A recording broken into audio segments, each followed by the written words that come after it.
The envelope arrived on a Tuesday morning in March, 6 months and 4 days after I buried my husband.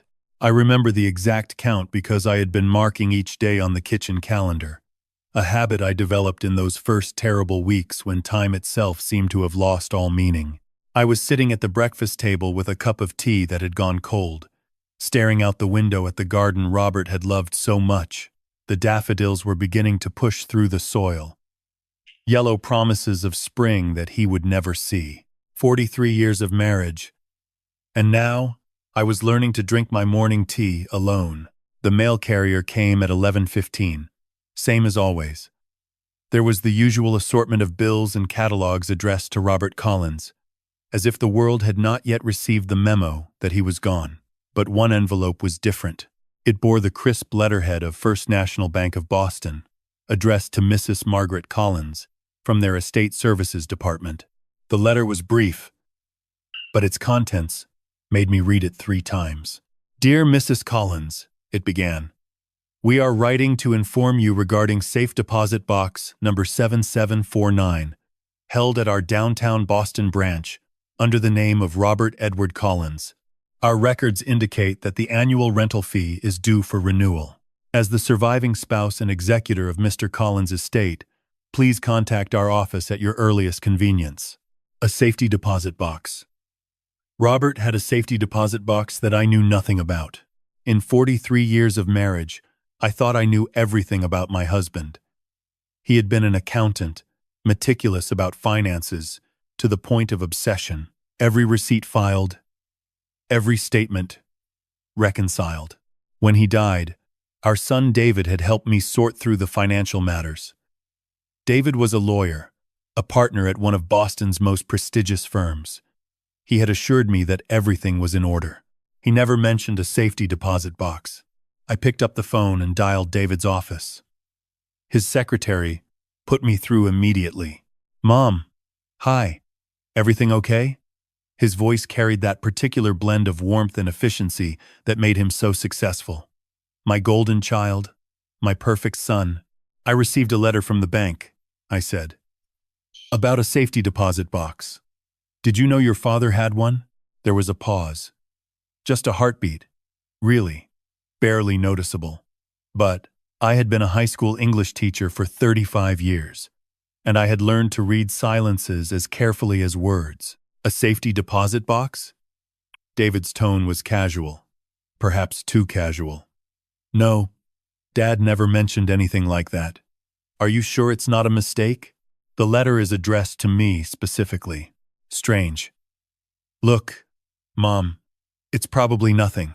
Old documents, maybe some bonds. I can take care of it for you if you want. Save you the trip downtown." Something in his offer made me hesitate. I could not explain the faint unease that settled in my chest. David had been nothing but helpful since Robert's death. He was a good son. Everyone said so. "No, that's all right," I heard myself say. Another pause, longer this time. "Are you sure?" "I really don't mind." "I'm sure. I'll let you know what I find." After I hung up, I sat for a long time looking at the letter. There was no reason for my hands to be trembling, but Robert had kept a secret from me. In 43 years, he had never kept secrets. So why had he hidden this? I called the bank and made an appointment for the following morning. The woman confirmed that the box had been rented for 12 years and that the fees had always been paid in cash, in person, by Mr. Collins himself. 12 years of secrets. That night I could not sleep. I lay in our bed, in the space that still smelled faintly of his aftershave, and tried to imagine what Robert could have hidden. Documents? Money? Love letters from another woman? By morning I had convinced myself it was nothing important. Sarah Chen, the bank manager, was a kind woman who expressed her condolences with genuine sympathy. She led me through security procedures and escorted me to the vault. Box 7749 was larger than I expected. One of the bigger units along the back wall. She offered me privacy in a small viewing room. I accepted gratefully. The room was windowless and quiet, just a table and 2 chairs under harsh fluorescent lighting. I stared at the box for a long moment, my heart pounding. Then I lifted the lid. Inside were several large manila envelopes, thick with documents, a USB drive, a small velvet box, and stacks of cash. More money than I had ever seen in one place, bundled with the precision I recognized as distinctly Robert's. My hands shaking, I reached for the first envelope. It was labeled in Robert's handwriting, neat block letters that I would recognize anywhere. For Margaret. Read. First, I opened it and unfolded the letter inside. The date at the top was just 2 weeks before Robert died. My dearest Margaret, it began. If you are reading this, then I am dead, and there are things I need to tell you that I could not say while I was alive. I am sorry for the secrets. I am sorry for the pain this will cause. But you need to know the truth. Our son David killed me. Our son David killed me. I read those 5 words again and again, certain that I had misunderstood. Robert's handwriting was unmistakable. The same neat block letters he had used for 40 years of birthday cards and grocery lists and notes left on the kitchen counter. But the words themselves made no sense. David was our pride, our golden child, the son who had graduated top of his class from Harvard Law, who had made partner at 35, who called every Sunday and visited every holiday, the son who had held my hand at Robert's funeral and promised to take care of everything, the son who had killed his father. My hands trembled so violently that the letter rattled against the table. I forced myself to keep reading. I know this is impossible to believe, Robert's letter continued. I spent months refusing to believe it myself. But I have proof, Margaret. Everything you need is in this box. Documents, recordings, evidence that will show you exactly what our son has become. It started with money. It always starts with money. 10 years ago, David came to me asking for help. He said he had made some bad investments, that he needed a loan to cover his debts before Jennifer found out. I gave him $50,000 without hesitation.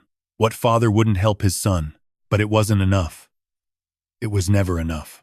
Over the next decade, David embezzled more than $1 million from my clients.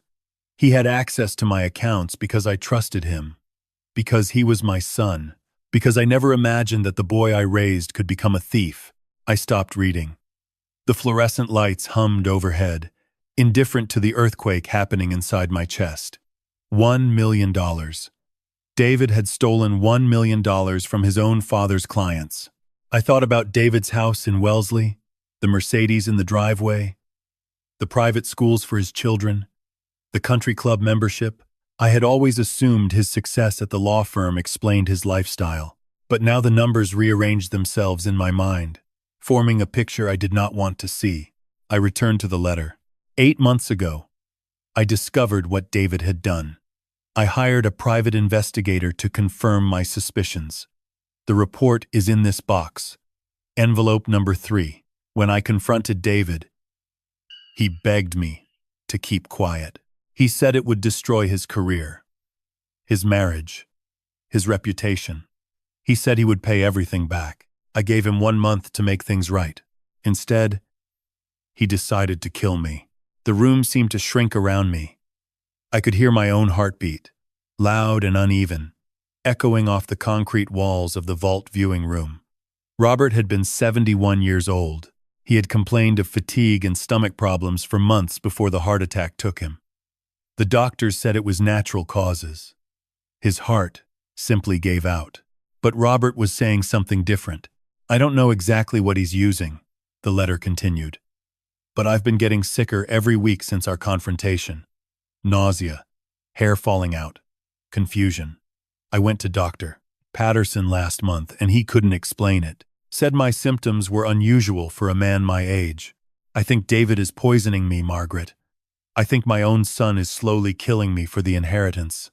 By the time you read this, I will be gone.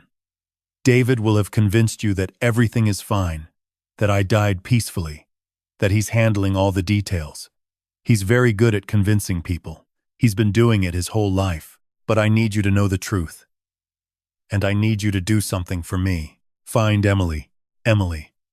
Our daughter. The name hit me like a physical blow, bringing tears to my eyes for the first time since I had opened the box. Emily had been gone for 15 years. She had left after we accused her of stealing $50,000 from Robert's business account.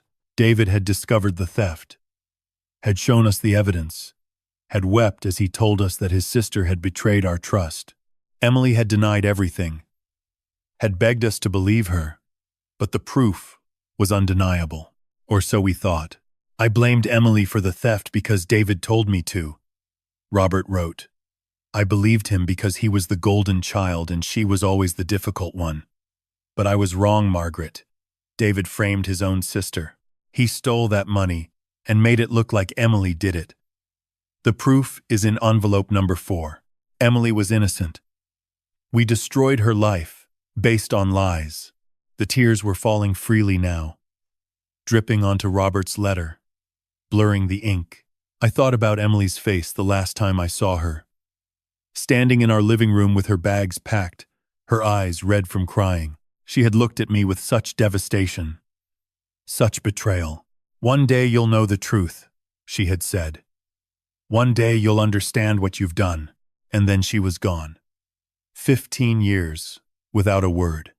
15 years of silence that I had interpreted as guilt, as confirmation that we had been right to cast her out. But we had been wrong. Robert and I had been wrong about everything. I reached for the other envelopes with shaking hands. The private investigator's report. Bank records showing the money trail. Photographs of David meeting with someone I didn't recognize. And in the small velvet box, Emily's childhood locket. The one she had left behind when she fled our home. Robert had kept it all these years. He had gathered evidence. He had prepared for his own death. At the bottom of the box, beneath the stacks of cash that I now understood were meant to protect me from David's reach, I found one more envelope. This one was labeled simply, "Listen." Inside was a USB drive. I stared at it for a long moment, knowing that whatever was recorded on that small device would change everything. Then I gathered all the envelopes, all the evidence, all the secrets my husband had hidden from our murderous son. It was time to learn the truth. I did not go home. I could not go home. Not to the house where David had visited every week, where he had sat at our kitchen table and asked about my health while knowing that he had murdered his father. Instead, I drove to my best friend Nancy's apartment in Cambridge, clutching the box of evidence like it contained my own beating heart. Nancy Cooper had been my closest friend for 40 years. She had stood beside me at my wedding, had held my hand when Emily left, had sat with me through Robert's funeral. If anyone could help me make sense of this nightmare, it was her. She opened the door and immediately knew something was wrong. Margaret, my God, you look like you've seen a ghost. Worse, I said. I've seen the truth. I told her everything. The letter from the bank, the safety deposit box, Robert's accusations, the evidence of David's embezzlement and Emily's innocence. Nancy listened without interrupting, her face growing paler with each revelation. When I finished, she poured us both a glass of whiskey, though neither of us normally drank before noon. We need to listen to that recording, she said quietly. I had brought my laptop, and Nancy had a USB port adapter. We sat together on her couch, the computer balanced between us, and I inserted the drive with trembling fingers. There was one audio file, dated 3 days before Robert died. I pressed play. Robert's voice filled the room, and I had to press my hand against my mouth to keep from sobbing. He sounded tired, older than I remembered, but unmistakably him. "This is Robert Collins," he began. "I'm making this recording on March 15th because I believe my son David is going to kill me, and I need someone to know the truth." There was a pause, a heavy sigh that carried the weight of a father's broken heart. I confronted David 6 weeks ago about the money he stole from my clients. $1.2 million over 10 years, funneled through shell accounts that he thought I would never find. I'm an accountant. I spent my whole life following money trails, Did he really think I wouldn't notice? Another pause. I could hear Robert shifting in his chair, the familiar creak of his office furniture. David cried when I showed him the evidence. He actually cried. He said he was sorry, that he had gotten in over his head, that he would pay everything back. I wanted to believe him. God help me. I wanted to believe my own son. Nancy reached over and squeezed my hand. I could barely breathe. But then I started getting sick. Stomach problems, nausea. One suggested I might be experiencing symptoms consistent with heavy metal poisoning. But he dismissed it because there was no obvious source of exposure. Robert laughed bitterly on the recording. No obvious source. Except my son, who brings me tea every time he visits. My son, who insisted on handling all my medications after I complained about feeling confused. My son, who stands to inherit everything once I'm gone. I thought about all those visits. David, arriving with a warm smile and a thermos of herbal tea that he said was good for Robert's digestion. Robert drinking it gratefully while I thanked God for giving us such a thoughtful son. I've been documenting everything, Robert continued. I hired a private investigator named Thomas Reed to gather evidence. His report is in the safety deposit box along with this recording. Thomas found proof that David opened a bank account in Emily's name 15 years ago and used it to frame her for theft. Our daughter was innocent. Margaret. We destroyed her life because we believed David's lies. The recording paused. And I heard what sounded like Robert crying softly. I should have seen it sooner. I should have protected Emily. I should have protected you. But David is very good at hiding what he really is. He's been fooling us his whole life. There was a sound in the background. A door opening. Dad? David's voice on the recording made my blood turn to ice. Who are you talking to? Cries. No one. Robert said, his tone shifting to something casual and false. Just dictating some notes for a client file. You should be resting. Here. I brought you some tea. Thank you, son. The recording ended. Nancy and I sat in silence for a long moment. The afternoon light slanted through her windows, ordinary and peaceful, completely at odds with the horror we had just witnessed. He knew, Nancy finally said. Robert knew David was killing him, and he couldn't stop it. He was gathering evidence, I whispered. He was trying to protect me. To protect Emily. We need to go to the police. I shook my head slowly. David is a partner at one of the most powerful law firms in Boston. He has connections everywhere. If I walk into a police station with accusations against him, who do you think they'll believe? A grieving widow or a respected attorney? Then what do we do? I thought about Robert's letter, about the careful instructions he had left. He had known that I would face this problem. He had planned for it. First, I need to find Emily, I said. Robert said she's the key to everything. She's the one David framed, the one who knows what he's really capable of, and she's the one who inherits everything under Robert's second will. Second will? I reached into the box and pulled out an envelope I had not yet opened. Inside was a legal document dated 2 weeks before Robert's death, prepared by an attorney I had never heard of. The last will and testament of Robert Edward Collins. I, Robert Edward Collins, being of sound mind, hereby revoke all previous wills. I leave my entire estate to my daughter, Emily Rose Collins. I leave nothing to my son, David Robert Collins, for reasons that will become clear upon my death. Robert had disinherited David, and David did not know. That night, I lay awake in Nancy's guest room, staring at the ceiling and thinking about how I had failed to see the monster living inside my own son. David had been a beautiful baby. I remember the moment the nurse placed him in my arms, his tiny fingers curling around mine, his eyes blinking up at me with what I foolishly believed was love. He was perfect. Everyone said so. The nurses, the doctors, the neighbors who came to visit. Such a perfect baby, they cooed. You must be so proud. And I was proud. Too proud, perhaps. Too eager to believe that I had created something exceptional. From the very beginning, David was different from other children. He walked early, talked early, read early. By age 4, he was doing arithmetic that stumped children twice his age. His teachers called him gifted. His pediatrician said he had a remarkable intellect. Robert and I swelled with pride at every report card, every award, every achievement. But there were signs. Looking back now, with the clarity of terrible hindsight, I can see them scattered throughout his childhood, like breadcrumbs leading to darkness. When David was 7, the neighbor's cat went missing. Mrs. Patterson searched for days, putting up flyers, walking the streets, calling its name. David helped her look, his young face arranged in an expression of concern that I now recognize as practiced. 2 weeks later, I found the cat's collar buried in our garden. I told myself it must have wandered there on its own.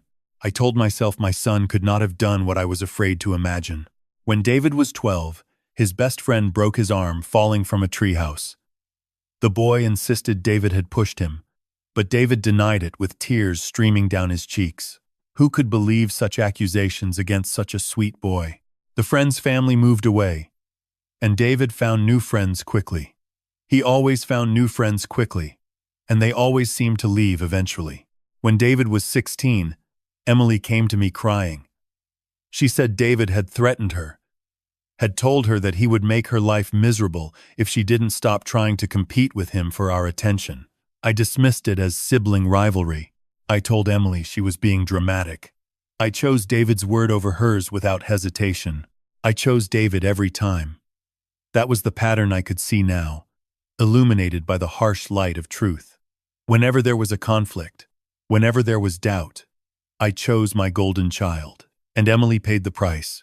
Emily had been born 3 years after David, a colicky baby who cried through the night and struggled to meet the milestones her brother had achieved so effortlessly. She was not gifted, not exceptional, not the child that neighbors stopped to admire.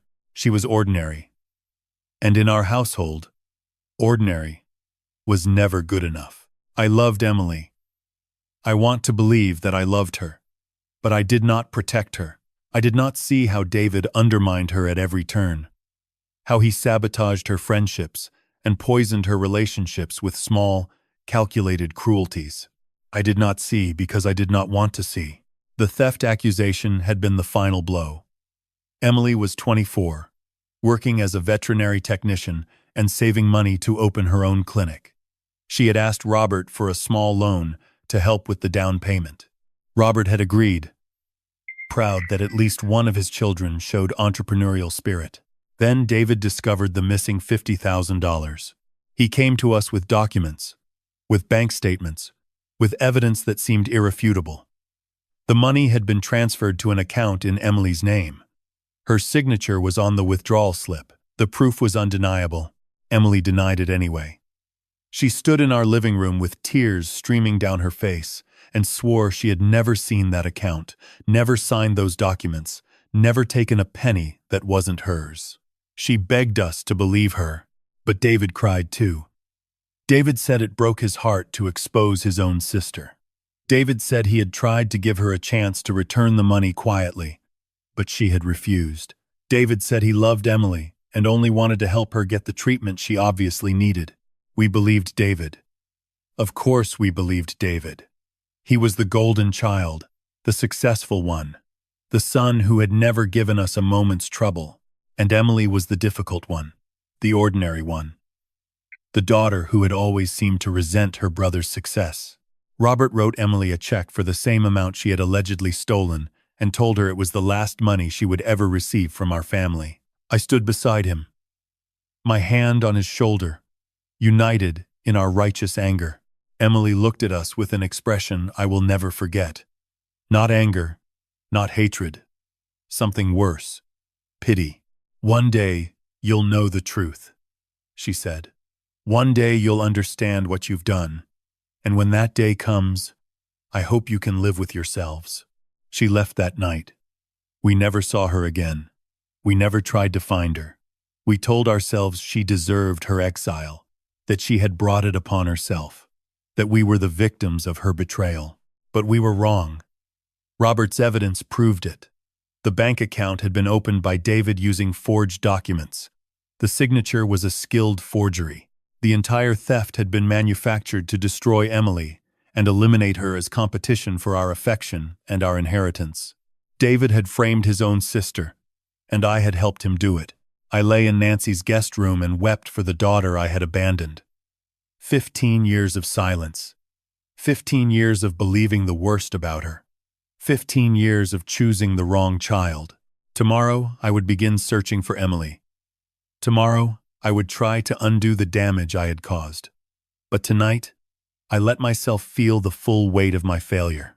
I had raised a monster, and I had let him destroy my family. Finding Emily proved easier than I expected and harder than I deserved. Nancy had a nephew who worked in private investigations, a young man named Marcus who owed her a favor. Within 48 hours, he had traced Emily to a small town in Vermont called Willowbrook, population 3,000. Nestled in the Green Mountains 2 hours north of Boston, she had built a life there. A good life, from what Marcus could tell. She owned a veterinary clinic called Green Mountain Animal Care, specializing in farm animals and wildlife rehabilitation. She lived in a modest farmhouse on 5 acres of land. She had never married, had no children, had apparently told her neighbors that her family had died in a car accident years ago. We were dead to her. I suppose we deserved to be. I made the drive alone, despite Nancy's protests. This was something I needed to do myself. A pilgrimage of penance that required no witnesses. I left at dawn on a Thursday morning, the box of evidence locked in my trunk, Robert's letter folded in my purse like a talisman. The drive took 3 hours through winding mountain roads that grew narrower and more beautiful as I climbed higher into the hills. Willowbrook announced itself with a hand-painted sign, welcoming visitors to the friendliest town in Vermont. I passed a general store, a white-steepled church, a diner with pickup trucks parked outside. It was the kind of place where people knew their neighbors and strangers were noticed immediately. Green Mountain Animal Care sat at the end of a dirt road, a converted barn painted cheerful red with a sign featuring a cartoon cow and dog. I parked in the small lot and sat for a long moment, my hands gripping the steering wheel, my heart hammering against my ribs. 15 years. My daughter was inside that building, and I had not seen her face in 15 years. The waiting room was warm and smelled of hay and antiseptic. A young woman behind the counter looked up with a friendly smile. "Can I help you?" "I'm looking for Dr. Collins," I said, and my voice only trembled a little. "Emily Collins. Do you have an appointment?" "Dr. Collins is with a patient right now, but she should be free in about 20 minutes. I'll wait." I sat in a plastic chair beneath a bulletin board covered with photographs of happy animals and their owners. There was Emily in several of the pictures. Older now, her dark hair streaked with gray, but unmistakably my daughter. She was smiling in every photo, a genuine smile that reached her eyes. The kind of smile I had rarely seen during her childhood. She had found happiness without us. The thought brought equal measures of relief and grief. 20 minutes passed like 20 hours. Then a door opened, and Emily walked into the waiting room, wiping her hands on a towel, her attention focused on the clipboard in her hands. "Mrs. Patterson, Biscuit's vaccines are all up to date now, and I'd recommend." She looked up. She saw me. She stopped speaking mid-sentence. For a long moment, neither of us moved. I watched emotions cascade across her face like clouds across a summer sky. Shock, confusion, pain, and finally, something that looked almost like fear. "Mom?" The word came out hoarse, uncertain. "What are you doing here?" I stood on legs that felt like water. "Emily, I need to talk to you. Please." The young woman behind the counter was watching us with undisguised curiosity. Emily noticed and seemed to make a decision. "Come to my office," she said quietly. "Sarah, please reschedule my afternoon appointments." Her office was small and cluttered, with veterinary journals and framed photographs of animals she had saved. She closed the door and leaned against it, keeping as much distance between us as the room allowed. "How did you find me?" Private investigator. Emily. I know this. Did David send you? The question hit me like a slap. No. David doesn't know I'm here. David doesn't know about any of this. Any of what? Her voice was guarded, defensive, the voice of a woman who had learned not to trust her own family. I reached into my purse and pulled out Robert's letter. Your father left this for me. In a safety deposit box I didn't know existed.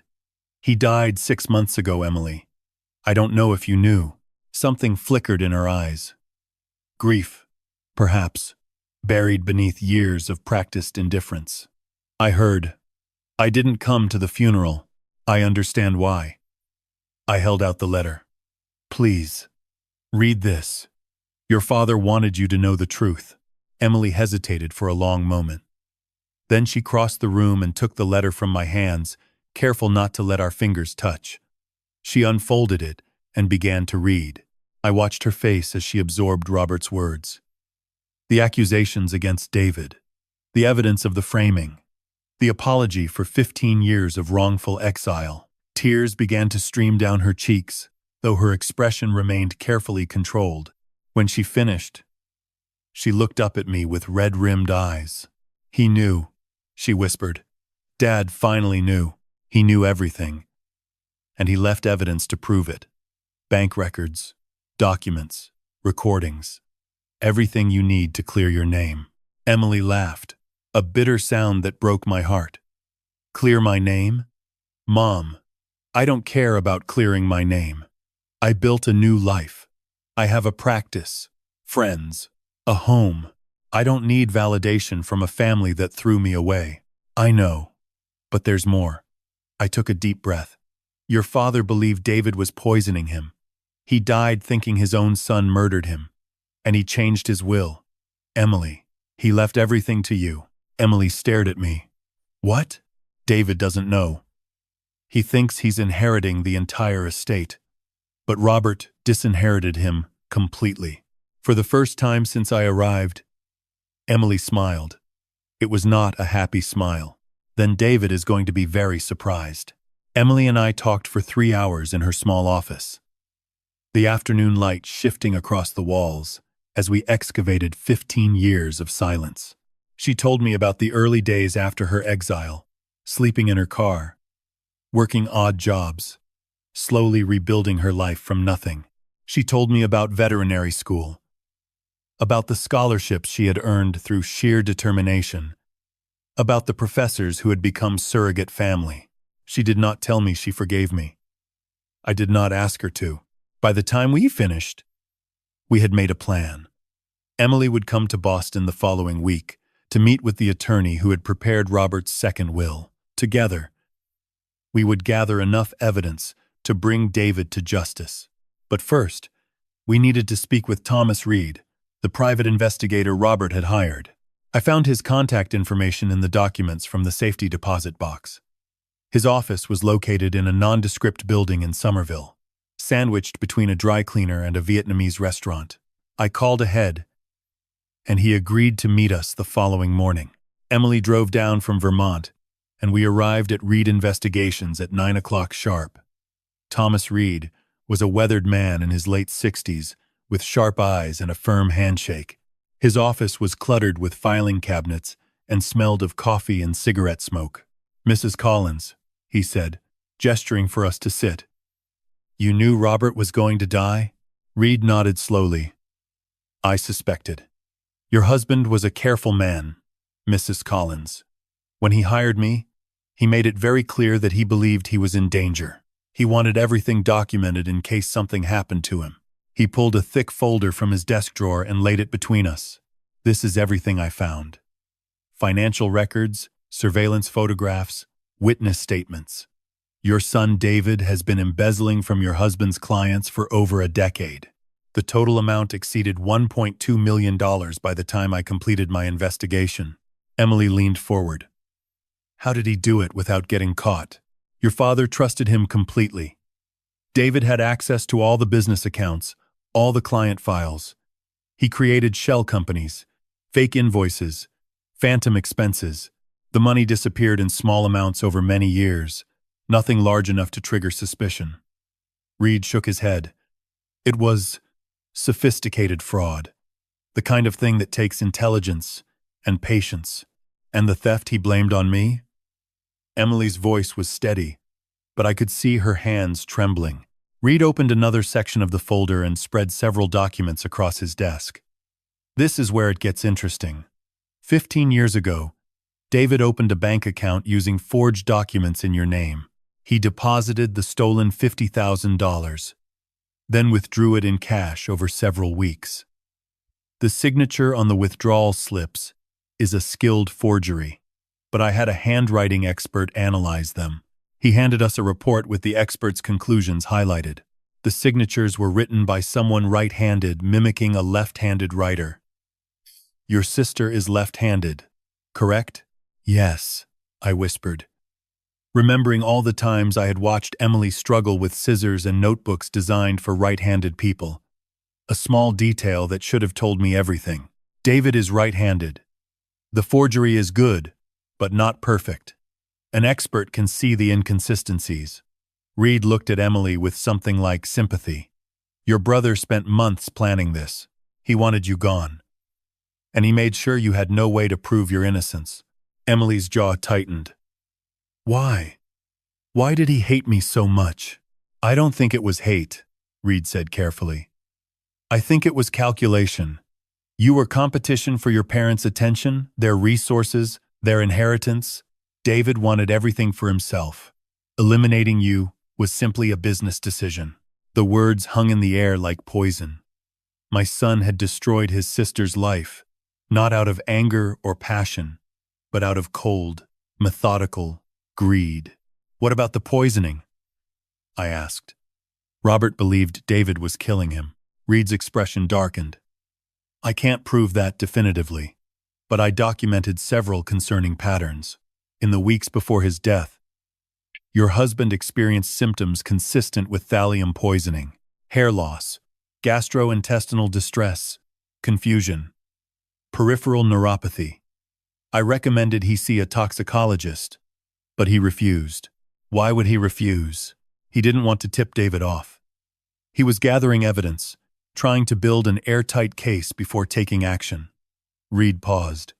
I think he underestimated how quickly David would move. I thought about Robert's final weeks, the way he had seemed to fade before my eyes. I had attributed it to age, to stress, to the ordinary decline of a man in his 70s. I had not seen the poison being administered by my own son. Is this enough to go to the police? Emily asked. Reed considered the question carefully. The fraud evidence is solid. I can testify to my findings, and the documentation is thorough.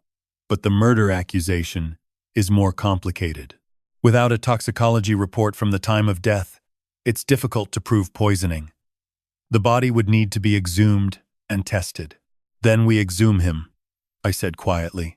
Both Emily and Reed looked at me with surprise. Robert deserves justice. If David poisoned him, we need to prove it.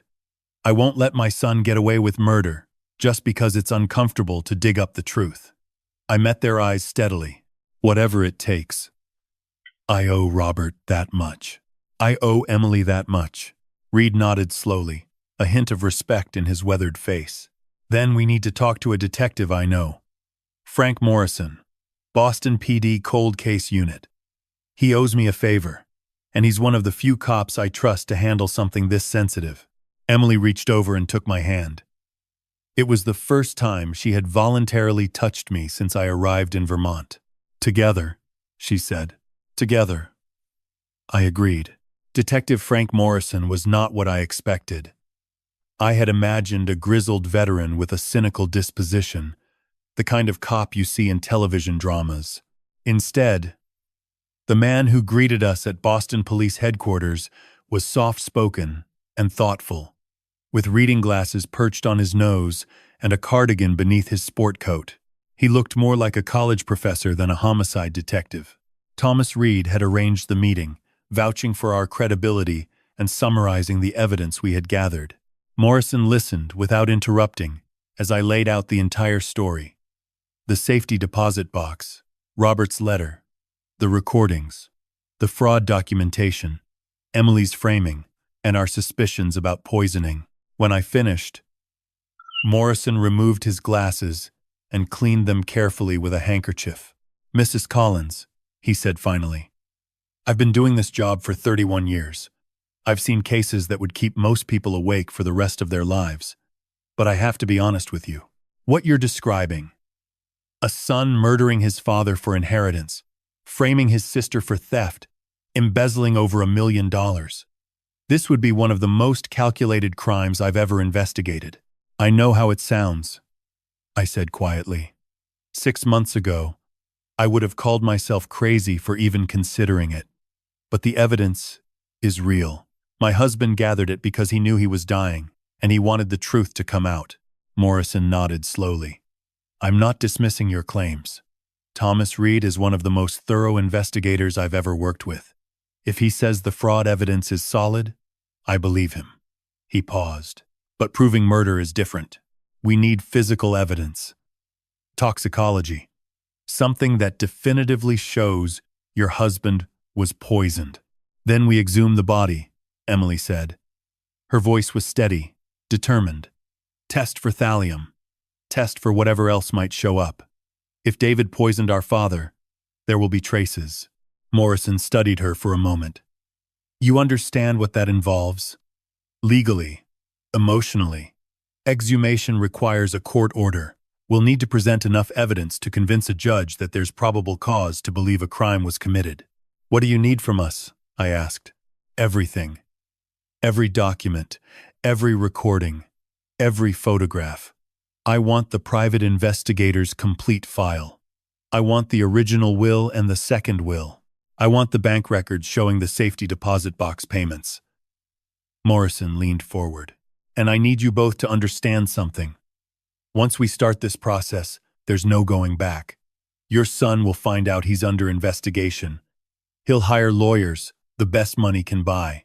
He'll try to destroy evidence, intimidate witnesses, control the narrative." I thought about David's face, the charming smile that had fooled me for 42 years. I thought about Robert lying in the cemetery, his murder unpunished. I thought about Emily, exiled and abandoned because I had believed the wrong child. "I'm prepared," I said. "So am I," Emily added. Morrison nodded and picked up his phone. "Sarah, I need you to start a new case file. Priority classification." He covered the mouthpiece and looked at us. "We'll need to move quickly. If your son suspects anything, he'll start covering his tracks." Over the next 2 weeks, Morrison assembled a team, a forensic accountant to analyze the fraud evidence, a handwriting expert to verify the forgery conclusions, a toxicologist to advise on what tests would be needed after exhumation, an assistant district attorney named Rebecca Chen, who specialized in financial crimes and seemed personally offended by David's elaborate schemes. Emily stayed in Boston, sleeping in my guest room for the first time since she was 24 years old. We moved carefully around each other at first, two strangers sharing a house that held too many painful memories. But slowly, tentatively, we began to talk. Not about David or Robert or the investigation. About small things. Her clinic in Vermont. My years of teaching. The students I had loved and the animals she had saved. We were not healed. We were nowhere close to healed. But we were trying. The court hearing for the exhumation order took place on a gray Tuesday morning in April. Morrison presented the evidence to Judge Patricia Hartwell, a no-nonsense woman in her 60s who had seen enough corruption to remain unfazed by accusations against a prominent attorney. Rebecca Chen argued that the combination of Robert's documented suspicions, his deteriorating health symptoms, and the pattern of fraud created sufficient probable cause to warrant further investigation. David's attorney, a shark named William Prescott who charged $800 an hour, argued that we were grief-stricken women being manipulated by an unscrupulous private investigator. Judge Hartwell listened to both sides without expression. "I've reviewed the evidence submitted by the prosecution," she said finally.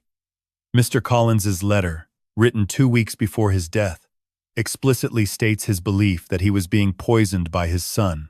The private investigator's documentation supports a pattern of fraud and deception spanning more than a decade. While I make no judgment about the defendant's guilt or innocence, I find sufficient cause to warrant exhumation and toxicological analysis. She signed the order with a flourish. The body of Robert Edward Collins will be exhumed within 72 hours. Dr. Helen Park, of the Medical Examiner's Office, will conduct the autopsy and toxicology screening. She looked directly at David's attorney.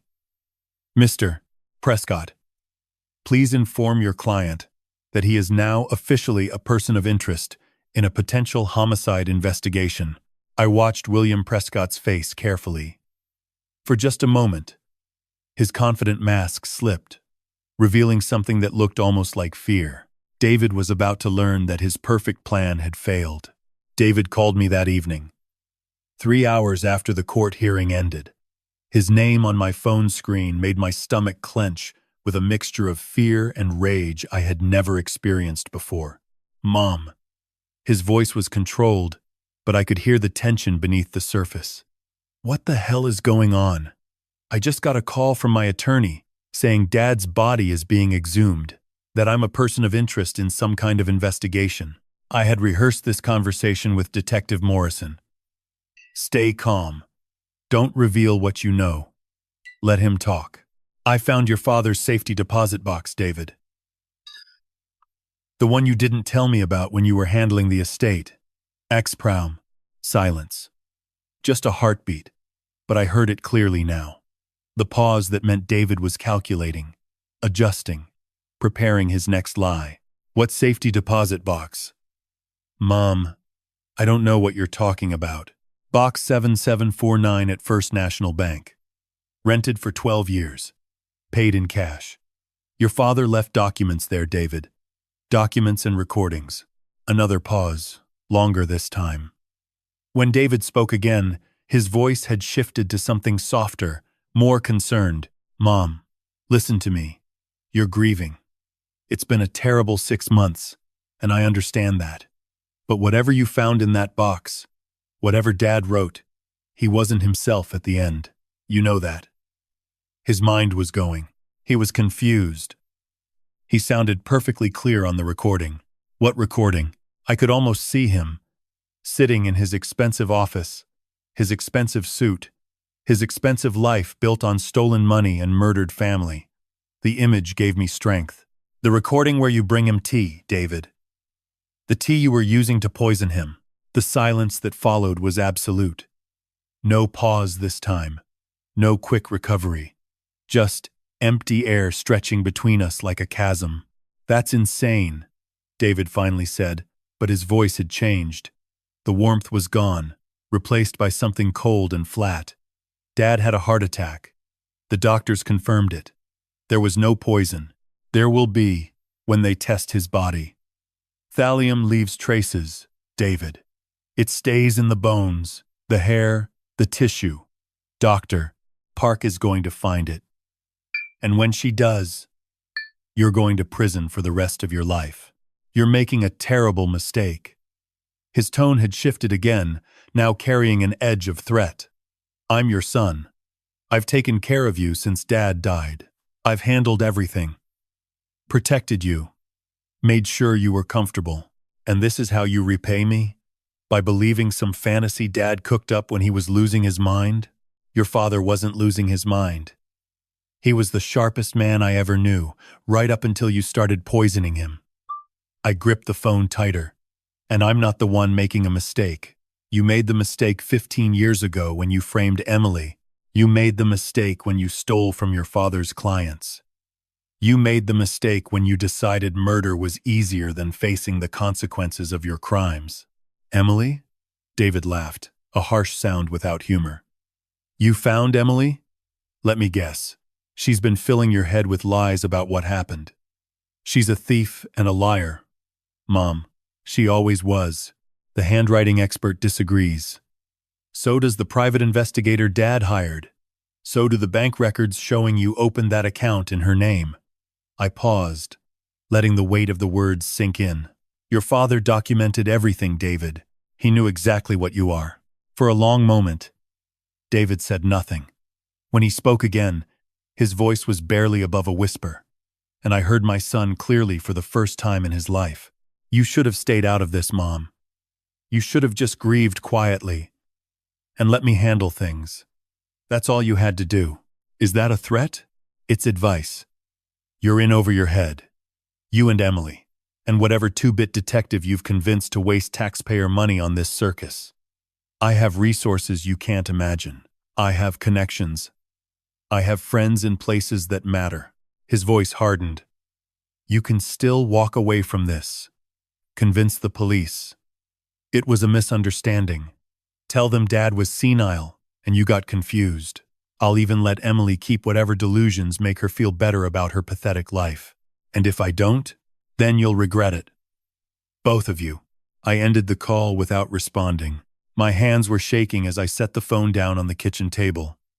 Emily emerged from the hallway where she had been listening, her face pale but determined. Did you get it? She asked. I looked at the small recording device Detective Morrison had given me before the hearing. The red light was still blinking, indicating that every word of David's threats had been captured. Every word, I said. Emily sat down across from me and took my hands in hers. He's scared. He's never been scared before. He's dangerous, I replied. Morrison warned us he might try something. We need to be careful. We will be. Emily squeezed my hands. But we're not stopping. Not after everything he's done. I looked at my daughter. This woman I had abandoned and wronged and failed in every way a mother could fail. She had every reason to hate me, every reason to walk away and let me face David alone. But instead, she was here, fighting beside me, giving me a chance I did not deserve. I'm so sorry, Emily, for everything. I know, Mom. Her eyes glistened with tears she refused to shed. We'll have time for apologies later. Right now, we have a murderer to catch. They dug up my husband on a Thursday morning, 72 hours after Judge Hartwell signed the order. I insisted on being there, despite Detective Morrison's gentle suggestions that I might want to spare myself the experience. Emily stood beside me, her hand gripping mine as the excavator's metal teeth bit into the earth above Robert's grave. The cemetery was quiet, except for the rumble of machinery and the occasional call of birds that did not understand the gravity of what was happening below them. A white tent had been erected around the gravesite, shielding the proceedings from curious onlookers and the telephoto lenses of reporters who had somehow caught wind of the investigation. Dr. Helen Park, the medical examiner, supervised the exhumation with calm professionalism. She was a small woman in her early 50s with silver-streaked hair and the steady hands of someone who had spent decades uncovering the secrets that bodies keep. This is the hard part, she told me before they began. Not the science. The science is straightforward. The hard part is watching someone you love reduced to evidence. She was right. When the excavator lifted Robert's casket from the earth, I felt something inside me crack. That mahogany box contained what remained of the man who had shared my bed for 43 years, who had held my hand through childbirth and career changes and all the small catastrophes of ordinary life. Now he was being loaded into a medical examiner's van, his final rest disturbed so that we could prove our son had murdered him. Emily squeezed my hand tighter. He would want this, she whispered. He left the evidence because he wanted justice. I nodded, unable to speak. The autopsy took 3 days.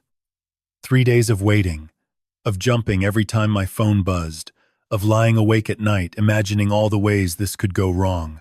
David had been quiet since our phone conversation, which worried Morrison more than it comforted me. A man like your son doesn't go silent unless he's planning something, the detective warned. Emily and I took turns sleeping, one of us always awake and watchful. We installed new locks on the doors, a security system with cameras, motion-activated lights in the yard. The house that had been my sanctuary for 40 years now felt like a fortress under siege. On the 4th day, Dr. Park called. Mrs. Collins, I need you and your daughter to come to my office. There's something you need to see. We drove to the medical examiner's building in tense silence. Morrison met us in the lobby and escorted us to Dr. Park's office, a cluttered space filled with medical journals and anatomical models that seemed to watch us with empty eyes. Dr. Park was waiting with a thick folder and an expression that told me everything I needed to know before she spoke a single word. "We found thallium," she said simply. "Significant concentrations in the hair, nails, and bone tissue.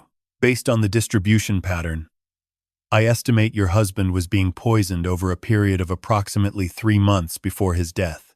3 months. 12 weeks of slow murder, administered by our own son while I watched and noticed nothing.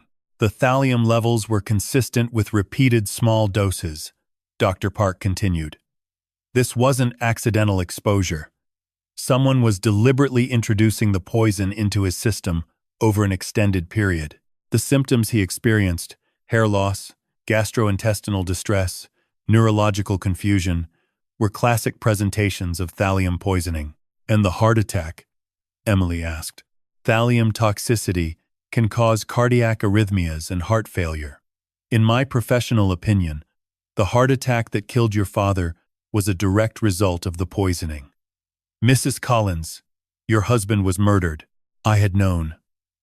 From the moment I read Robert's letter, I had known, but hearing it confirmed, having science validate what I had desperately hoped was paranoid fantasy, broke something inside me that would never fully heal.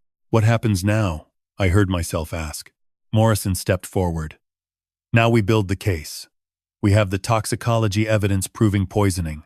We have the PI's documentation of fraud. We have David's recorded threats against you and Emily. We have the forged documents that framed Emily 15 years ago. We have motive, means, and opportunity. Is it enough for an arrest? It's enough for a warrant. Ada Chen is presenting the evidence to a grand jury tomorrow morning. If they indict, and I believe they will, we can arrest David within 48 hours. I thought about my son sitting in his corner office, believing he had gotten away with murder. I thought about the years of lies, the decades of manipulation, the casual cruelty with which he had destroyed his sister and killed his father. I thought about all the times I had chosen him, defended him, believed him over everyone else. Do it, I said. Arrest him, Morrison nodded. There's one more thing you should know. We've been monitoring David's financial accounts as part of the investigation. This morning, he transferred $200,000 to an offshore account and booked a one-way ticket to the Cayman Islands. His flight leaves in 72 hours. He's running, Emily said. He's trying to, but he won't get far. Morrison's jaw tightened with professional determination. I've already contacted federal authorities. His passport will be flagged the moment he tries to leave the country. David Collins isn't going anywhere except prison. I looked at the toxicology report in Dr. Park's hands, the scientific proof that my son was a murderer. Justice was finally coming. The grand jury returned an indictment on Friday morning. By Friday afternoon, Detective Morrison had an arrest warrant for David Robert Collins on charges of first-degree murder, fraud, embezzlement, and witness intimidation. The plan was to arrest him at his office on Monday, a public takedown designed to send a message. But David had other plans. Saturday evening, my doorbell rang at 7:15. Emily and I had been reviewing documents in the living room, preparing for what would inevitably be a long and brutal trial. I checked the security camera and felt my blood turn to ice. David stood on my front porch, his hands raised in a gesture of surrender. Mom, I know you're watching. I just want to talk. Please. I'm not armed. I'm not here to hurt anyone. I just need 5 minutes. Emily grabbed her phone. I'm calling Morrison. Wait. I stared at the screen, at the face of my son, trying to reconcile the boy I had raised with the monster he had become. Let me hear what he has to say. Are you insane? He murdered Dad. He threatened us. He's probably here to what? Kill us both and make it look like an accident? I shook my head. He's too smart for that. He knows we've already given everything to the police. Killing us now would only seal his conviction. Against Emily's protests, I opened the door. David stood in the yellow glow of the porch light, and for a moment I saw the child he had been, the boy who had clung to my hand on his first day of kindergarten, who had cried when his goldfish died, who had told me I was the best mother in the world. That boy was gone. Perhaps he had never really existed. "Can I come in?" David asked. "Say what you need to say from there." He nodded slowly, accepting the boundary. "Fair enough. I suppose I've lost the right to your hospitality." He paused, seemingly gathering his thoughts. "Mom, I know what you think happened. I know what the evidence suggests. But I need you to understand something." "What's that?" "I never meant for any of this to happen." His voice cracked, and tears began streaming down his face. "Dad and I, we had a complicated relationship. He always favored Emily, always made me feel like nothing I did was good enough. I made mistakes. Yes, I took money I shouldn't have taken. But I never wanted him dead." Emily appeared behind me, her arms crossed. "Save it for the jury." "David, Emily."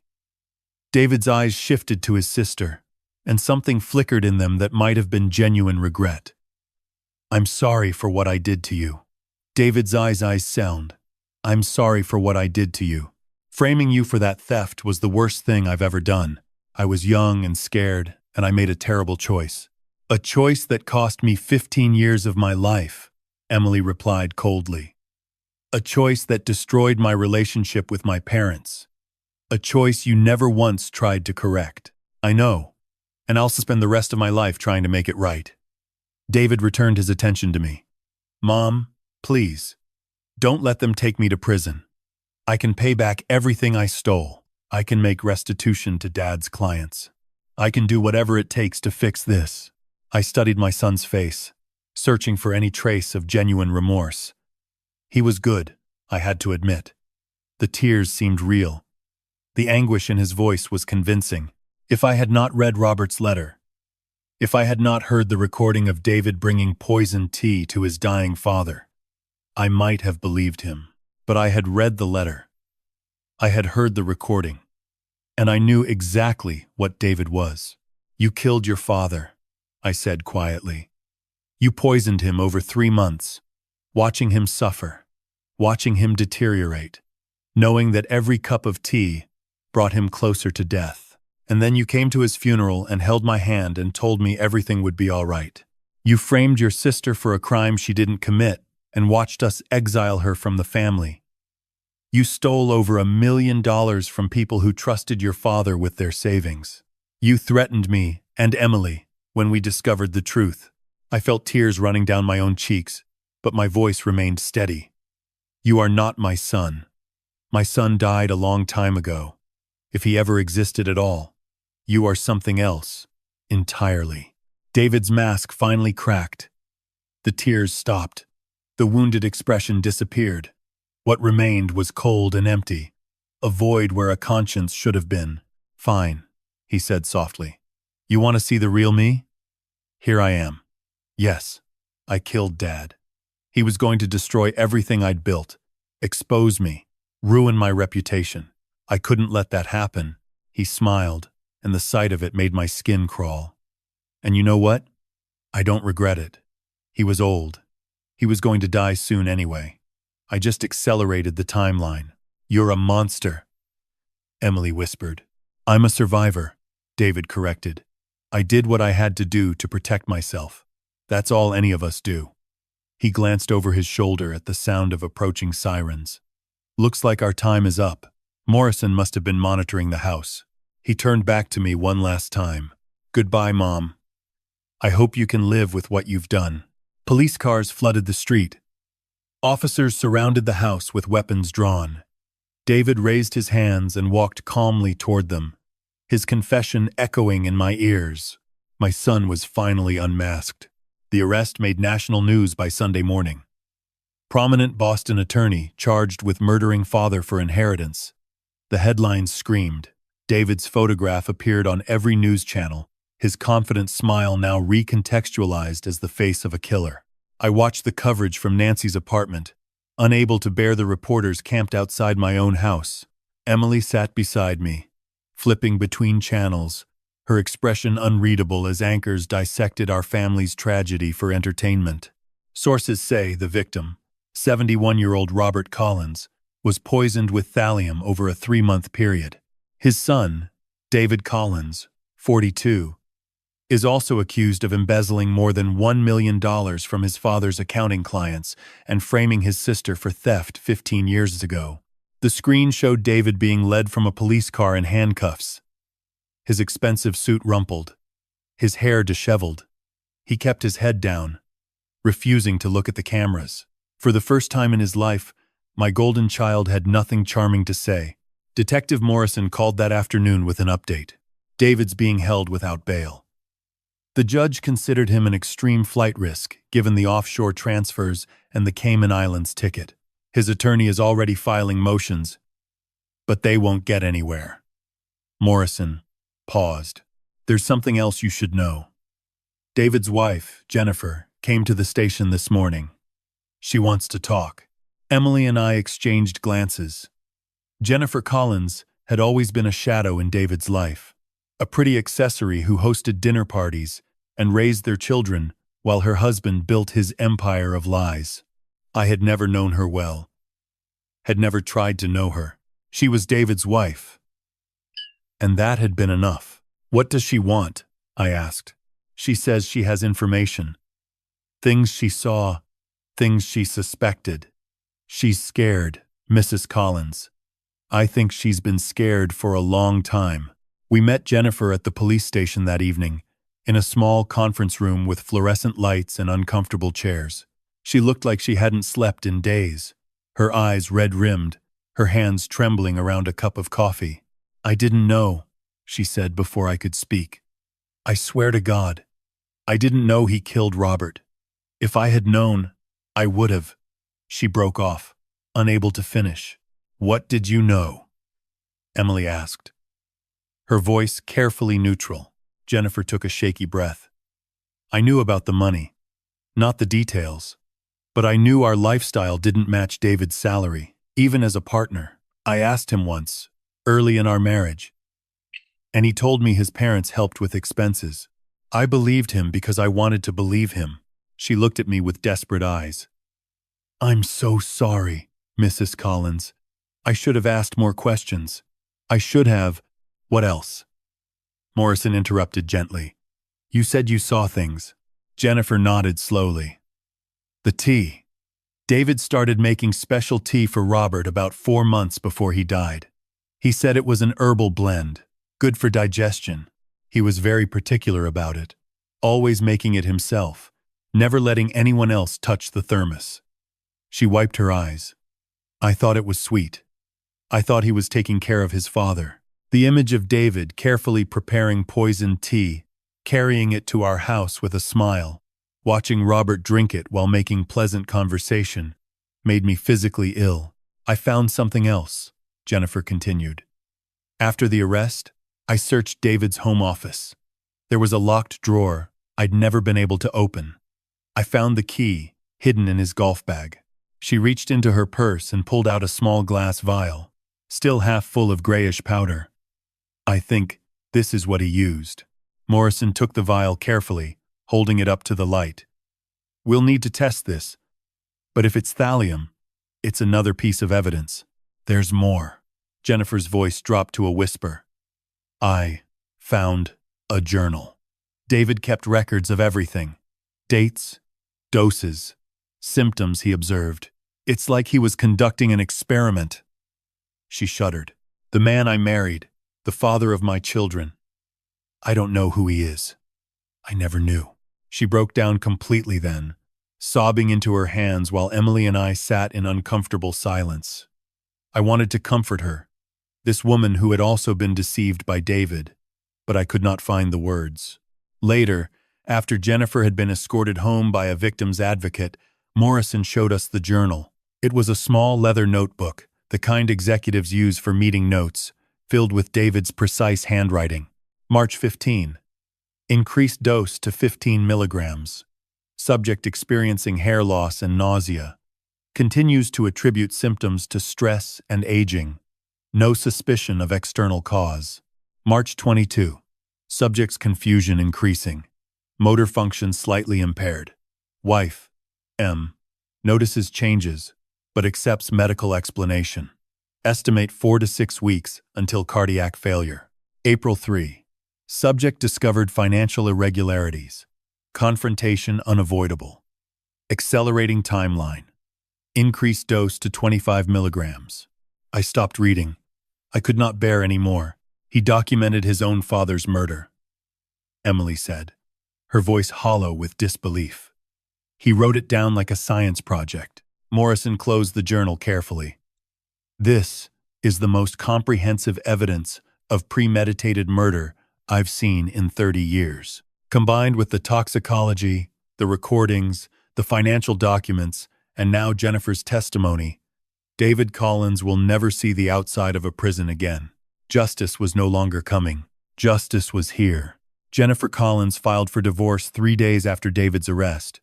She also requested an emergency custody order, full control of their 2 children, and a restraining order preventing David from contacting any family member. The judge granted everything without hesitation. I visited her the following week, alone.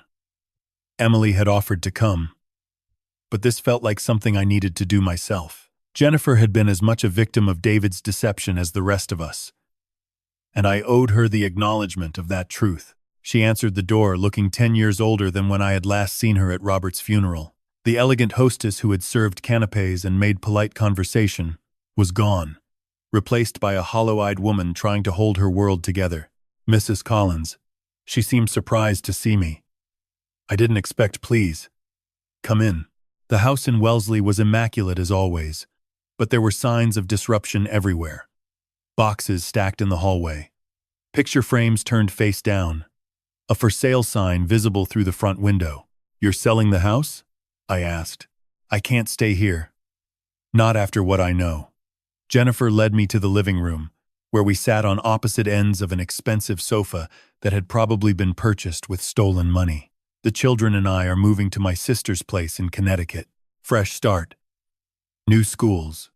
New names. If I can manage it. New names? Jennifer laughed bitterly.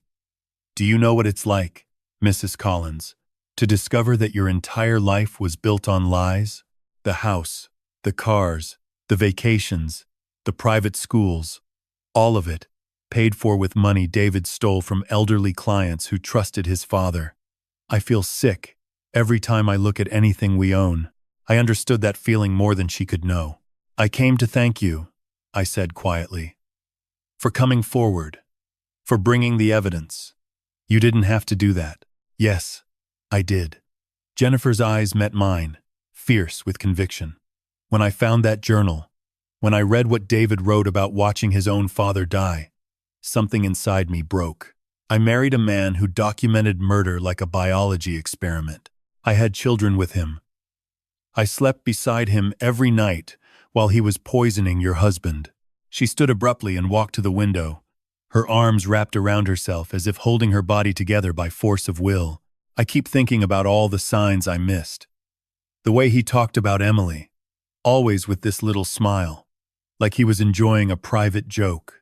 The way he handled Robert's estate so efficiently, like he had been preparing for it. The way he never seemed sad. Not really. Not even at the funeral. David is very good at hiding what he is, I said. He fooled me for 42 years. Jennifer turned back to face me. I need to tell you something else. Something I didn't mention to the police, because I wasn't sure it mattered. I waited. About a year ago, David came home late one night, very agitated. He'd been drinking, which was unusual for him. He said something I didn't understand at the time. Jennifer paused. He said, "Dad thinks he's so smart, but he doesn't know what I'm capable of. None of them do. By the time they figure it out, it'll be too late." The words hung in the air between us. I asked him what he meant, and he laughed it off. Said he was just venting about work stress. But the look in his eyes. Jennifer shuddered. I saw something that night. Something cold and empty. I told myself I was imagining it. I told myself the man I married couldn't possibly be what that look suggested. Why didn't you tell the police? Because it doesn't change anything legally. It's not evidence of a specific crime. It's just more proof that I was married to a stranger, that the father of my children is someone I never really knew. I stood and crossed the room to stand beside her at the window. Outside, the manicured lawn stretched toward the street, picture perfect and meaningless. Jennifer, I spent 35 years teaching English literature. One of the themes that appears again and again in the great novels is the idea that evil often wears a familiar face. The monster isn't always obvious. Sometimes it's the person sitting across from you at breakfast, pouring your coffee, asking about your day. How do you live with that knowledge? Jennifer asked. How do you go on after discovering that everything you believed was wrong? It was a question I had been asking myself for weeks. You rebuild, I said finally. Slowly, painfully, one day at a time. You find the people who are real, who love you honestly, and you hold on to them. You let go of the guilt that doesn't belong to you, and you tell the truth, even when it hurts, because lies are what created this nightmare in the first place. Jennifer was quiet for a long moment. Then she reached out and took my hand. I'm sorry about Robert. He was a good man. He deserved better than what David did to him. So did you, I replied. So did Emily. So did everyone David touched. We stood together in silence, two women united by the wreckage of a single man's cruelty, finding in each other an unexpected understanding. Before I left, Jennifer gave me something. A photograph of David as a child, perhaps 5 or 6 years old, grinning at the camera with a gap-toothed smile. I thought you might want this, she said, to remember who he was before he became what he is. I took the photograph and looked at my son's innocent face. I wondered if that boy had ever really existed.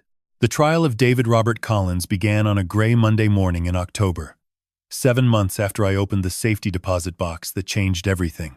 The courtroom was packed with reporters, curious spectators, and the ghosts of all the lives my son had destroyed.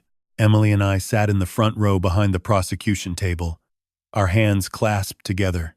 Nancy was beside me, a steady presence I had come to rely on through the darkest months of my life. Thomas Reed sat a few rows back, ready to testify about his investigation. Jennifer had flown in from Connecticut, pale but determined to face the man who had deceived her for 15 years. David entered in an orange jumpsuit, his wrists shackled, his ankles chained. The transformation was shocking. The confident attorney who had commanded boardrooms and courtrooms was gone, replaced by a diminished figure who seemed smaller than I remembered. His eyes found mine briefly, and I saw nothing there. No remorse, no anger, just emptiness. Ada Rebecca Chen delivered the opening statement with surgical precision. Ladies and gentlemen of the jury, this case is about greed, betrayal, and murder. The defendant, David Collins, systematically poisoned his own father over a period of 3 months, documenting the process in a journal like a scientist recording an experiment. He did this for one reason: money. He had embezzled over $1.2 million from his father's clients, and when Robert Collins discovered the theft, David decided that murder was easier than facing the consequences. She paused, letting the words settle over the courtroom. But this isn't just a story about a son killing his father. It's a story about a man who destroyed everyone who trusted him. 15 years ago, David Collins framed his own sister for theft, resulting in her exile from her family. He stole from elderly clients who trusted his father with their life savings. He lied to his wife, his children, his colleagues, everyone who believed in his carefully constructed facade. Chen walked slowly toward the jury box. The evidence in this case is overwhelming. You will hear testimony from the medical examiner who found lethal levels of thallium in Robert Collins' remains. You will see the journal where David documented his father's slow death. You will hear recordings of Robert Collins expressing fear for his life in the weeks before his murder. And you will hear David Collins himself, in his own words, confessing to the crime. David's defense attorney, William Prescott, offered a different narrative. He argued that Robert Collins had been mentally unstable, that his accusations were the paranoid delusions of a man suffering from dementia. He suggested that Emily had manipulated me into believing lies, that Thomas Reed was an unscrupulous investigator who had manufactured evidence for profit. It was a desperate strategy, and everyone in the courtroom knew it. The prosecution's case unfolded over 2 weeks. Dr. Helen Park testified about the thallium found in Robert's remains, explaining in clinical detail how the poison had slowly destroyed his organs. Thomas Reed presented his investigation, walking the jury through the paper trail of David's embezzlement. A handwriting expert confirmed that the documents framing Emily had been forged by someone right-handed, imitating a left-handed writer. Then came the recordings. The courtroom fell silent as Robert's voice filled the room, tired and frightened, describing his belief that his son was poisoning him. I heard several jurors gasp when the recording captured David offering tea to his father, his voice warm and concerned. The perfect son caring for an aging parent. "Here, Dad. I made your favorite. It'll help you sleep. Hey, 1010 brace. Help you just time minuting no." Jennifer testified about finding the thallium vial in the journal. Her voice shook as she described the man she had married, the father of her children, the monster hiding behind a charming smile. But the most powerful moment came when the prosecution played David's confession, recorded on my front porch the night of his arrest. "Yes, I killed Dad. He was going to destroy everything I'd built. I couldn't let that happen. And you know what? I don't regret it." The jury watched David's face as his own words condemned him. He showed no reaction, no emotion, nothing that suggested he understood the gravity of what he had done. I was called to testify on the 9th day. Rebecca Chen guided me through the discovery of the safety deposit box, Robert's letter, the evidence we had gathered. She asked me to describe the moment I realized my son had murdered my husband. "I felt like the world had ended," I said quietly. "Everything I believed about my family, about my life, was a lie. The son I thought I knew never existed. The man who killed Robert was a stranger wearing my child's face." "And how do you feel now, Mrs. Collins?" I looked at David, forcing myself to meet his empty eyes. "I feel grief for the husband I lost. I feel guilt for the daughter I abandoned, based on lies. And I feel a terrible, overwhelming sadness for the boy I raised who became capable of such evil." I paused, but I also feel determination. My daughter deserves vindication. The clients David stole from deserve to know the truth. That's why I'm here. Emily testified after me, describing her exile, her struggle to rebuild her life. The moment she learned she had been vindicated, her voice was steady, her words measured, but I could see the pain beneath the surface. When she finished, she walked past David without looking at him. The defense presented its case in 3 days. Character witnesses who described David as a loving family man. Experts who questioned the reliability of the evidence. David himself took the stand, tearfully proclaiming his innocence, claiming he had been framed. No one believed him. The jury deliberated for 4 hours. The trial of David Robert Collins began on a gray Monday morning in October, 7 months after I opened the safety deposit box that changed everything. The courtroom was packed with reporters, curious spectators, and the ghosts of all the lives my son had destroyed. Emily and I sat in the front row behind the prosecution table, our hands clasped together. Nancy was beside me, a steady presence I had come to rely on through the darkest months of my life. Thomas Reed sat a few rows back, ready to testify about his investigation. Jennifer had flown in from Connecticut, pale but determined to face the man who had deceived her for 15 years. David entered in an orange jumpsuit, his wrists shackled, his ankles chained. The transformation was shocking. The confident attorney who had commanded boardrooms and courtrooms was gone, replaced by a diminished figure who seemed smaller than I remembered. His eyes found mine briefly, and I saw nothing there. No remorse, no anger, just emptiness. Ada Rebecca Chen delivered the opening statement with surgical precision. Ladies and gentlemen of the jury, this case is about greed, betrayal, and murder. The defendant, David Collins, systematically poisoned his own father over a period of 3 months, documenting the process in a journal like a scientist recording an experiment. He did this for one reason: money. He had embezzled over $1.2 million from his father's clients, and when Robert Collins discovered the theft, David decided that murder was easier than facing the consequences. She paused, letting the words settle over the courtroom. But this isn't just a story about a son killing his father. It's a story about a man who destroyed everyone who trusted him. 15 years ago, David Collins framed his own sister for theft, resulting in her exile from her family. He stole from elderly clients who trusted his father with their life savings. He lied to his wife, his children, his colleagues, everyone who believed in his carefully constructed facade. Chen walked slowly toward the jury box. The evidence in this case is overwhelming. You will hear testimony from the medical examiner who found lethal levels of thallium in Robert Collins's remains. You will see the journal where David documented his father's slow death. You will hear recordings of Robert Collins expressing fear for his life in the weeks before his murder. And you will hear David Collins himself, in his own words, confessing to the crime. David's defense attorney, William Prescott, offered a different narrative. He argued that Robert Collins had been mentally unstable, that his accusations were the paranoid delusions of a man suffering from dementia. He suggested that Emily had manipulated me into believing lies, that Thomas Reed was an unscrupulous investigator who had manufactured evidence for profit. It was a desperate strategy, and everyone in the courtroom knew it. The prosecution's case unfolded over 2 weeks. Dr. Helen Park testified about the thallium found in Robert's remains, explaining in clinical detail how the poison had slowly destroyed his organs.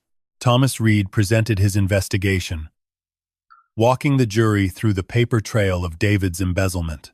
A handwriting expert confirmed that the documents framing Emily had been forged by someone right-handed imitating a left-handed writer.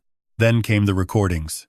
The courtroom fell silent as Robert's voice filled the room, tired and frightened, describing his belief that his son was poisoning him.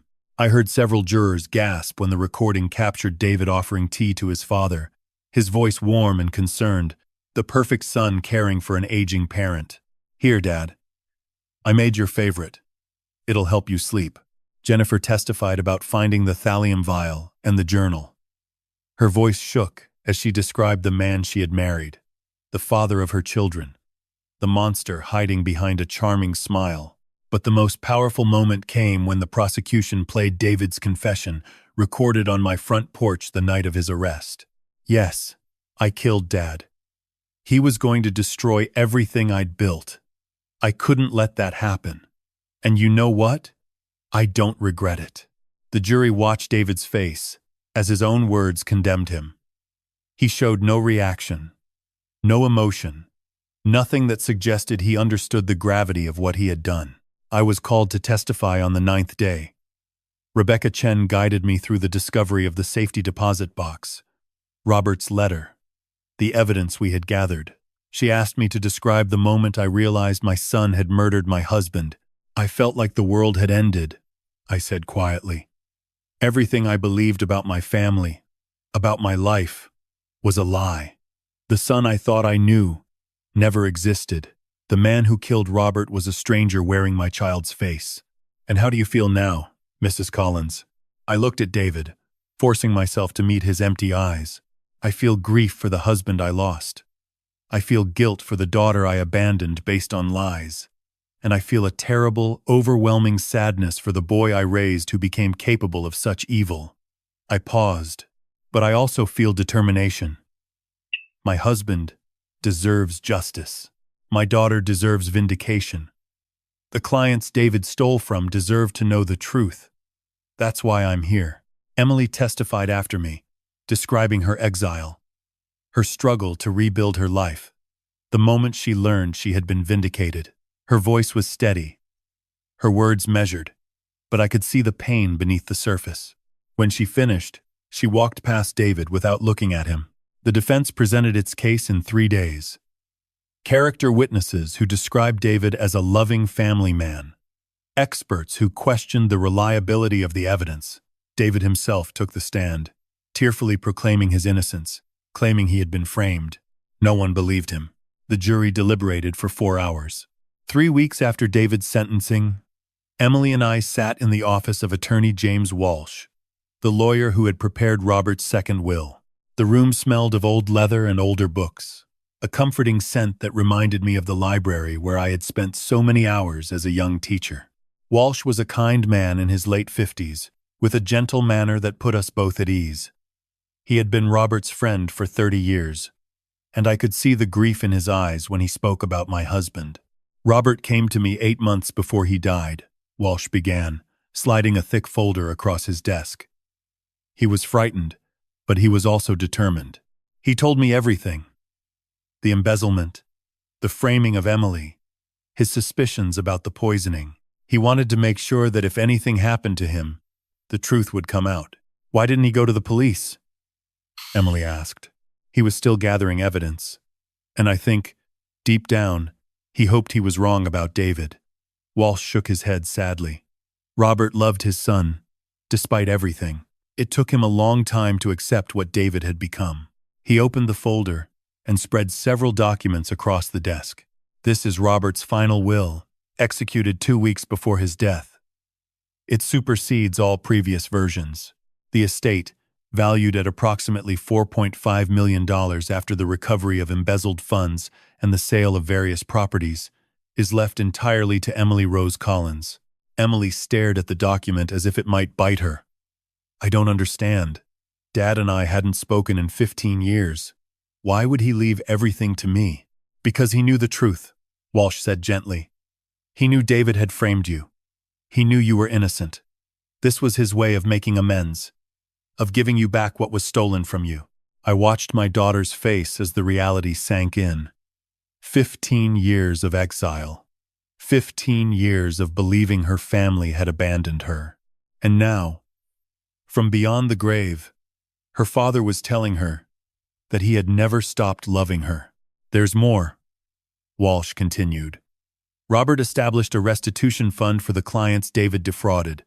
Approximately $1.2 million has been set aside to repay every penny that was stolen. The remaining balance, after estate taxes and legal fees, comes to roughly $3.1 million. $3.1 million. Emily had left home with nothing but a suitcase and a broken heart. Now she was inheriting a fortune. I don't want it, Emily said suddenly. Walsh and I both looked at her in surprise. Emily, I began, but she shook her head. That money represents everything that went wrong with our family. Dad spent his whole life building that fortune, and David destroyed it with greed and lies. I don't want to profit from that destruction. What do you want to do with it? I asked. Emily was quiet for a long moment, her eyes distant. When she spoke, her voice was steady and sure. I want to establish a foundation, in Dad's name. A fund that helps families affected by financial fraud, elder abuse, and family betrayal. Counseling services, legal assistance, support groups. She looked at me. I want something good to come out of this nightmare. I felt tears streaming down my cheeks. But for the first time in months, they were not tears of grief. Your father would be so proud of you, I said. There's one more thing, Walsh interjected. He pulled a small velvet box from the folder, the same box I had found in the safety deposit. Robert left this specifically for you, Emily. He said you would understand. Emily opened the box with trembling hands. Inside was her childhood locket, the one she had left behind when she fled our home 15 years ago. She held it up to the light, and I saw the tiny photograph inside. A picture of our family from happier times, before David's darkness consumed everything. He kept it, Emily whispered. All these years, he kept it. He never stopped hoping you would come home, Walsh said. Emily clasped the locket around her neck, her fingers lingering on the warm metal. Then she turned to me with an expression I had not seen since she was a child, open and vulnerable and full of cautious hope. "Mom, I've been thinking. My clinic in Vermont is doing well, but it's not home. It's never really been home." She paused, gathering courage. "Would you consider, I mean, would it be okay if I moved back to Boston? Not to the house. I don't think I could live there, but somewhere nearby. Close enough to visit." I could not speak. I could only nod, tears flowing freely now. "I've wasted so much time," Emily continued. "We both have. I don't want to waste any more. I want to know my mother again. I want to build something new from the ashes of what David destroyed." I reached across the desk and took her hand. "I would like that," I managed. "I would like that more than anything." Walsh smiled, discreetly wiping his own eyes. "I'll begin the paperwork for the foundation. Robert would be honored to have his legacy used this way." As Emily and I left the office together, walking into a crisp autumn afternoon, I felt something I had not felt in a very long time. Hope. Emily moved to Boston in the spring, 1 year after I opened the safety deposit box that changed our lives. She found a small apartment in Cambridge, close enough to visit, but far enough to maintain the independence she had fought so hard to build. Her Vermont clinic was sold to a young veterinarian who promised to continue her work with farm animals and wildlife. The first time she came to my house for dinner, we were both nervous. 15 years of silence cannot be erased in a few months, no matter how much we both wanted to move forward. She stood on the porch where David had confessed to murder, and I saw the hesitation in her eyes. "You can come in," I said gently. "It's safe now." She stepped inside, and I watched her take in the familiar surroundings. The living room where she had played as a child, the staircase she had climbed 1,000 times, the kitchen where we had shared countless meals as a family. Her eyes lingered on the photographs still hanging on the walls. Images of a family that no longer existed. "I don't know how you can stay here," she said quietly. "I thought about selling, but this house holds more than bad memories.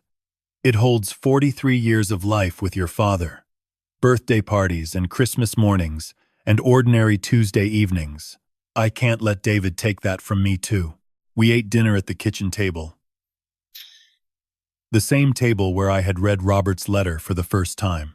I made Emily's favorite meal from childhood, roast chicken with rosemary potatoes, and she laughed when she saw it. "You remembered." "I remember everything, Emily. Every birthday, every school play, every time you brought home a stray animal and begged to keep it." I reached across the table and took her hand. "I never stopped being your mother. I just forgot how to show it." The Margaret Collins Foundation launched that summer, operating out of a small office in downtown Boston. Emily served as executive director, channeling her inheritance into programs that helped families torn apart by fraud and betrayal, counseling services, legal aid, support groups where victims could share their stories without shame. The foundation's first major case involved an elderly couple who had been defrauded by their own financial advisor, a scheme eerily similar to what David had done to Robert's clients. Emily worked with them personally, helping them recover their savings and rebuild their trust. When the advisor was convicted, the couple sent Emily a card, thanking her for giving them hope.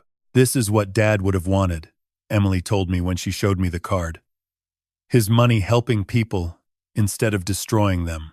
Nancy remained a constant presence in our lives, joining us for Sunday dinners and holiday celebrations. She had been my anchor through the darkest months, and I could not imagine navigating this new chapter without her steady friendship. Detective Morrison retired from the police force that fall. He stopped by the house to say goodbye, bringing a bottle of wine and a handshake that turned into a hug. "I've worked a lot of cases in my career," he said, "but I've never seen a family fight as hard as you two did for justice. Robert would be proud." "Will you stay in touch?" I asked. "Try to stop me. I expect invitations to every Thanksgiving dinner from now on." Jennifer and her children settled into their new life in Connecticut.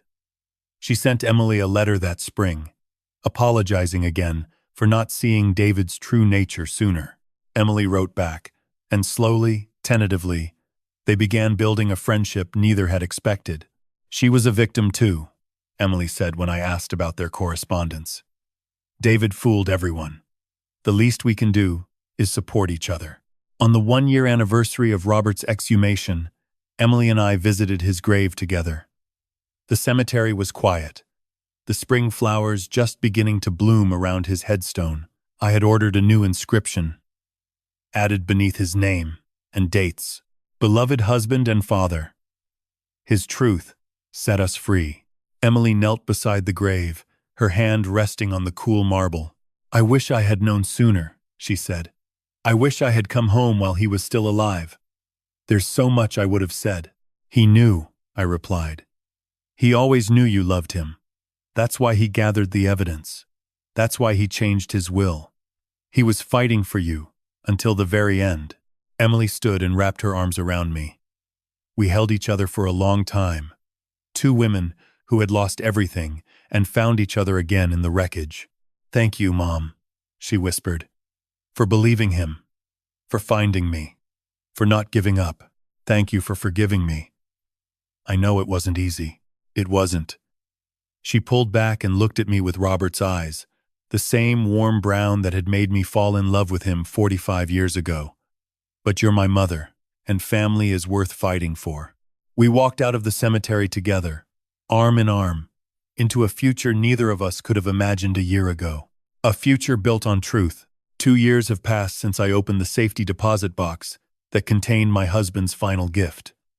I am 69 years old now, and I have learned that it is never too late to start over. The house in Brookline looks the same from the outside, the same colonial facade that Robert and I fell in love with 45 years ago. But inside, everything has changed. Emily's photographs now hang alongside the old family portraits. Her veterinary degree is framed in the hallway, next to Robert's accounting certificates. The kitchen table where I read that terrible letter has become a gathering place for Sunday dinners filled with laughter and conversation and the ordinary joy of family reconnected. Emily comes every week without fail. Sometimes she brings Nancy, who has become like a sister to her. Sometimes she brings colleagues from the foundation, young idealists who remind me of the teacher I once was. Sometimes she comes alone, and we sit on the back porch watching the sunset, talking about everything and nothing. We do not talk about David. There is nothing left to say. He is serving his sentence in a federal prison in Pennsylvania, and he will die there. I have not visited him. I do not intend to. Some wounds cannot be healed, and some bonds cannot be repaired. The son I thought I knew was never real, and the monster who replaced him deserves nothing from me. The Margaret Collins Foundation has helped over 300 families in its first 18 months. Emily expanded the programs to include financial literacy education, teaching vulnerable populations how to protect themselves from fraud. She speaks at conferences and community centers, sharing our story so that others might recognize the warning signs we missed. Every family thinks it can't happen to them, she tells her audiences. We thought we were immune because we loved each other. But love can blind us to the truth. Sometimes the people closest to us are the ones we see least clearly. Jennifer remarried last year. A quiet ceremony in Connecticut that Emily attended. Her children are thriving, finally free from the shadow of their father's crimes. They call Emily their aunt now, and she sends them birthday presents and graduation cards. Something beautiful has grown from the ashes of David's destruction. Thomas Reed continues his work as a private investigator, but he stops by occasionally to check on us. He and Emily have developed an unlikely friendship, bonded by the case that changed both their lives. Detective Morrison keeps his promise to attend every Thanksgiving, bringing terrible wine and wonderful stories from his decades on the force. I visit Robert's grave every month, bringing fresh flowers and updates on our lives. I tell him about Emily's successes, about the foundation that bears his name, about the grandchildren from Jennifer's family who are growing up without the burden of their father's legacy. I tell him that his truth set us free, just as I promised it would. Last week, Emily asked me to speak at the Foundation's annual gala. I was terrified, but I agreed. Standing at the podium in a hotel ballroom filled with donors and supporters, I told our story one more time. My husband left me a safety deposit box I never knew existed, I began. Inside was evidence that our son had murdered him for money. It was the worst discovery of my life, and also the most important. I paused, looking out at the faces, watching me with rapt attention. Robert could have let the truth die with him. He could have protected David's reputation, spared me the pain of knowing what our son had become. But he chose differently. He chose truth over comfort, justice over peace. He chose to trust that I was strong enough to handle the revelation, even if it destroyed everything I believed about my family. I found Emily in the crowd, her eyes glistening with tears. My husband's gift taught me that the truth is always worth knowing, no matter how much it hurts. Lies may feel safer, but they poison everything they touch. They poisoned my son until he became capable of murder. They poisoned our family until we cast out an innocent daughter. They poisoned my marriage until I was living with a man I thought I knew but never really understood. I took a deep breath, but truth also heals. It brought my daughter back to me. It created this foundation that helps hundreds of families. It gave Robert justice and gave Emily her inheritance. Not just money, but the knowledge that her father never stopped loving her.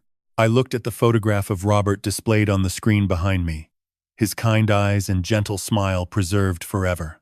My husband died believing he had failed to protect his family. But he was wrong.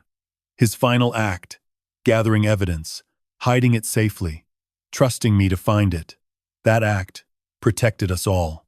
It exposed the monster among us and reunited the family he loved. I smiled through my tears. Robert always said that honesty was the foundation of everything. He was right. This foundation, this family, this new beginning, it all started with a safety deposit box and a father's determination to tell the truth. The applause that followed was deafening. Emily rushed to the stage and embraced me. And for a moment, everything was perfect. Robert's truth had set us free, and we were finally home.